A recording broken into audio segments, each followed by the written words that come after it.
Perfect. So yeah, my name is Markus. Thanks for the invitation to speak at this 51 event. Very pleased to be here. Um, yeah, and today I want to tell you about what's up with AI in dermatology. So first I want to give you an overview what's going on with this area of AI and dermatology. So most people are familiar with like clinical settings. For the most known one is probably skin cancer detection. So there are tools deployed, for example, by the NHS recently, which have 99.9% accuracy in ruling out melanoma. So these models often match or even surpass like dermatologist level performance. And this is what most people know.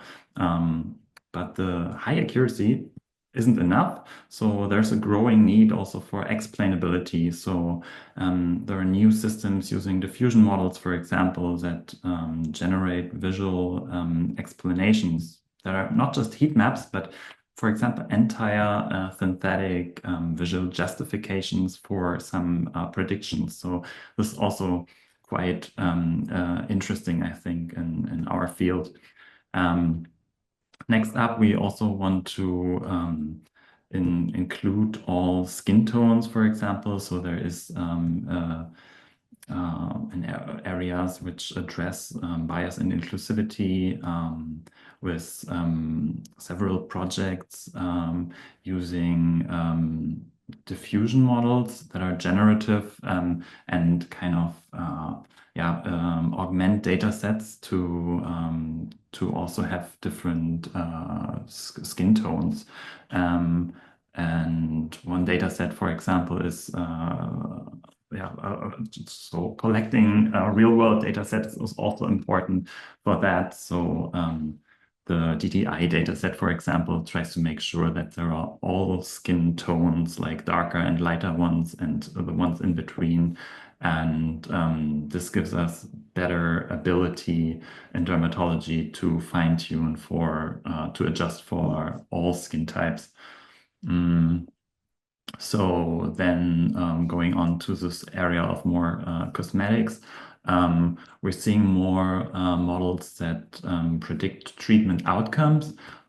So like how many laser sessions do you need for removing your acne scars, or what's the expected progression on some conditions or treating them. So this just supports better planning and personalization. And also a fascinating area connected to that is virtual skin simulations. So there are generative models which simulate, for example, aging effects. Or these models could also show you how you would look like before or after a certain procedure, or applying a product like a cream or moisturizer or something like that. Yeah, and then some more applications. So teledermatology, especially in dermatology, is more and more important since we don't have that many dermatologist appointments. So AI is used there for triaging cases and prioritizing urgent conditions, basically.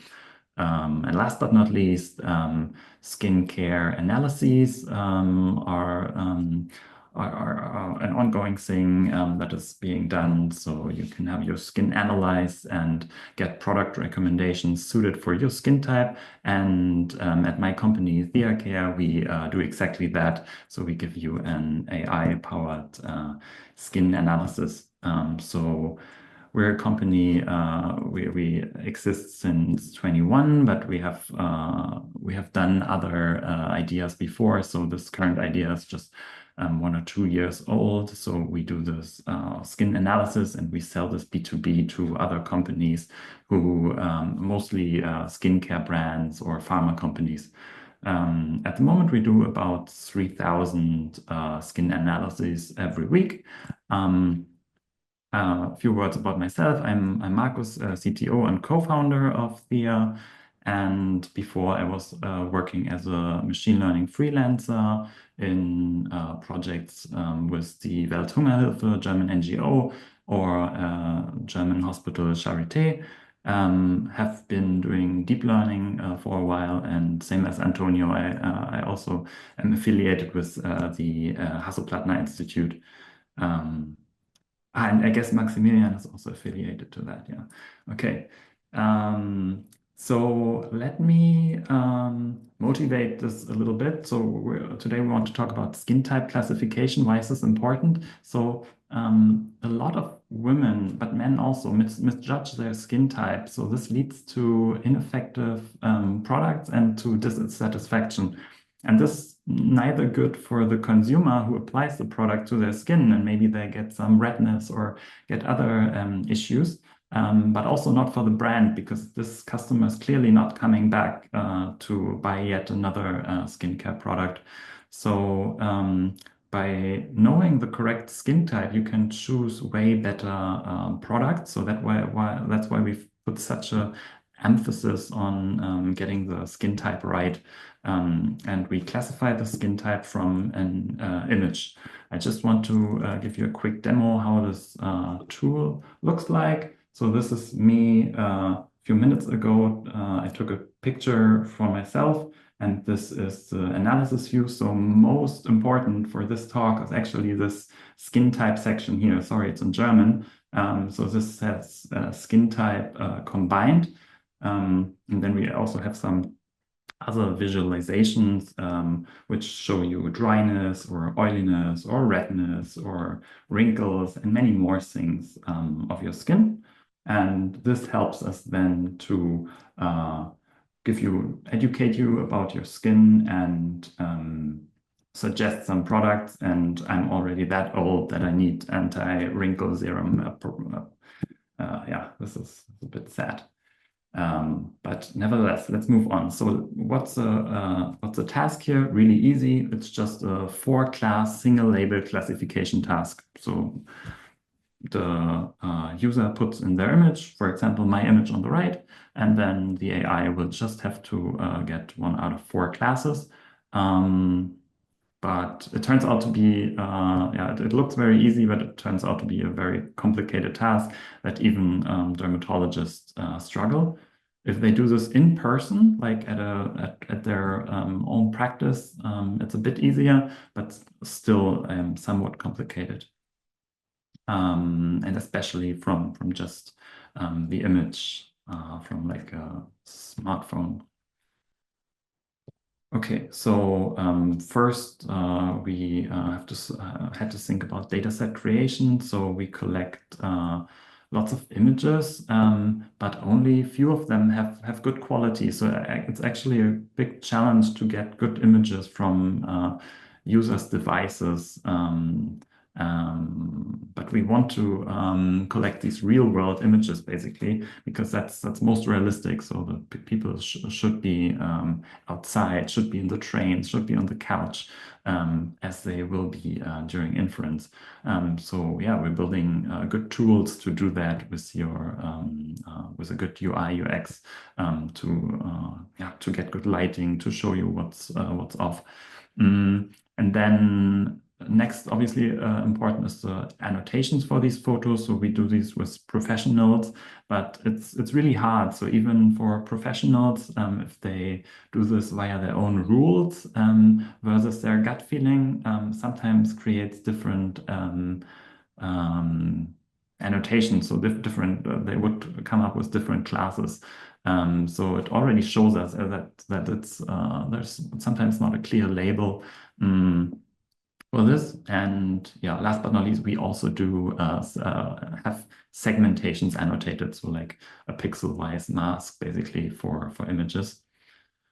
Yeah, so much for the moment about the data set creation. So the ML pipeline could look just like this. So basically we just validate, is there an image inside, is there a face inside the image, and is there enough light and so on, and then we crop a specific region. That's all the pre-processing, and then we could just take a classifier like a ResNet or whatever. But it turns out that this doesn't perform really well. Maybe we don't have enough data, but it's often the case, right? So what we do to make this even a little bit better is introducing a second stage of neural networks. So first, there are neural networks which do a segmentation task. And then in the second step, there's a neural networks which combines all these grayscale segmentation masks and finally predicts the skin type. So this works somewhat better. And some other things we also put into the mix. Sometimes we ensemble, sometimes we take one model. So we just think like dermatologists. So the dermatologist on our team, for example, she would always look at different zones of the image, especially the T zone and the U zone, and see if they are dry or oily. So we just mask the images, put in these different zones, and for each zone we just have a binary classifier. Is this zone dry or oily? And then all this information combined gives us the skin type. So for example, if the T zone is oily, but the U zone is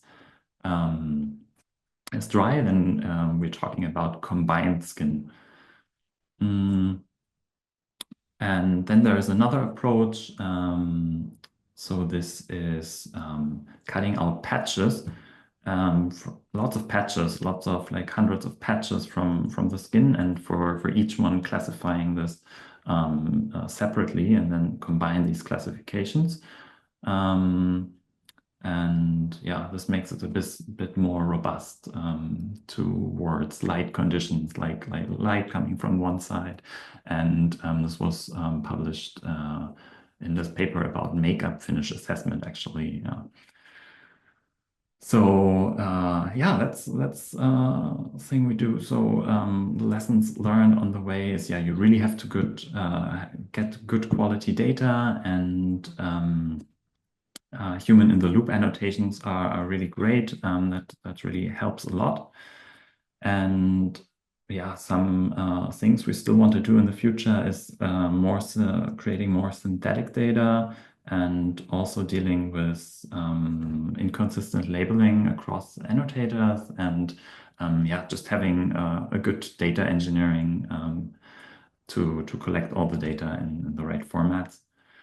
And yes, that's basically, so I have to skip this and yeah, get to the end. So this is our team. So currently we're also looking for more people, especially not just in AI, but also in full stack. So if you're having fun, for example, we're looking for someone generating this camera experience, which is great, and to kind of get good user photos that yeah, maybe you know somebody, then yeah, feel free to contact me. Yeah, you can reach me via email or LinkedIn, and yeah, thank you for listening.